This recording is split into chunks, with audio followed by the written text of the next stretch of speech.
Kalau kita melihat kondisi sekarang, Indonesia hari ini 1 juta masjidnya, hadirin sekalian, seakan-akan tidak memberikan kesan kebaikan sama sekali. Di beberapa masjid kita lihat begitu banyak larangan-larangan, seakan-akan pengurus masjid adalah tuan daripada masjid. Anak-anak tidak nyaman di masjid, orang tua tidak nyaman di masjid. Hadirin sekalian, mall buka 24 jam, hotel buka 24 jam, tapi masjid tidak buka 24 jam.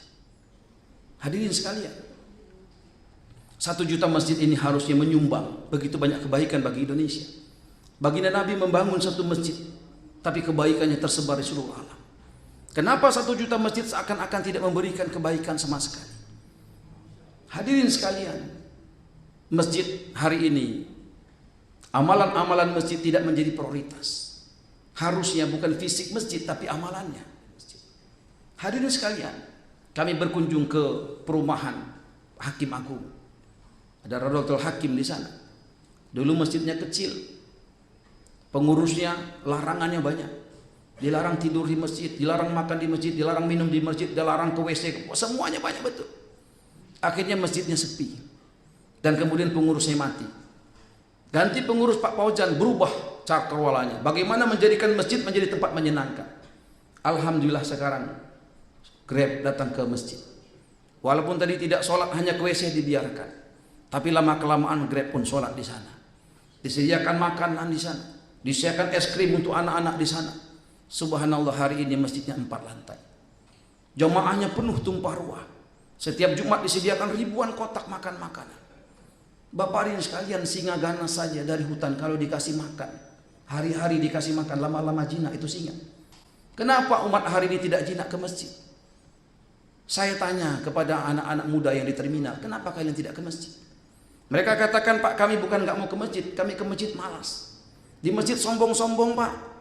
Imam masjidnya sombong, jamaahnya sombong, pengurus masjidnya sombong, nggak ada senyum di masjid. Kalau di terminal ini, Pak, kami 1 gelas kopi bisa sama-sama. Kami bertegur sapa, saling senyum di sini, Pak. Enak. Saya catat.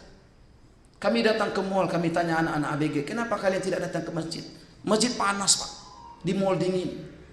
Di masjid tidak ada senyum. Di mall walaupun satpamnya nampak bengis, kumis tebal, tapi senyumnya manis. Kami tanya anak-anak yang kemudian nongkrong di PlayStation, kenapa kalian tidak ke masjid? Pak, kami di masjid sering dimarahi, Pak. Kami diusir di masjid. Jadi kami lebih senang main PlayStation di sini. Di sini dikasih teh botol dingin, Pak. Hadirin sekalian, kami catat dan kita programkan agar kemudian terjawab bahwasanya masjid adalah rumah Allah, masjid menjadi tempat yang paling menyenangkan di muka bumi. Maka alhamdulillah preman-preman kita undang datang untuk makan ngopi di masjid. Mereka tidak sholat, kita biarkan. Hari kedua begitu, lama kelamaan mereka nggak hati-hati kemudian sholat. Lama kelamaan kita ajak juga itikaf mereka.